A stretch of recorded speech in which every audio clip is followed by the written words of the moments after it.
Rowdy sheeter KTM పండుకి వినూత్న రీతిలో treatment ఇచ్చారు పెనమలూరు పోలీసులు.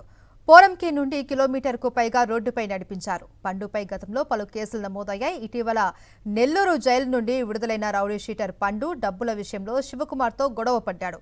ఈ నెల 21న శివకుమార్పై తన గ్యాంగ్తో కలిసి దాడి చేశాడు. తీవ్రంగా గాయపడ్డ అతను ఆసుపత్రిలో చికిత్స పొందుతూ ఉన్నాడు. ఈ ఘటనపై కేసు నమోదు చేసిన పెనమలూరు పోలీసులు రౌడీ షీటర్ పండుతో పాటు అతని అనుచరులను అరెస్ట్ చేసి కోర్టుకు తరలించారు. కిలోమీటర్ వరకు నడిపించుకుంటూ తీసుకెళ్లారు. రౌడీ షీటర్ కేటీఎం పండుకి వినూత్న రీతిలో ట్రీట్మెంట్ ఇచ్చారు పెనమలూరు పోలీసులు.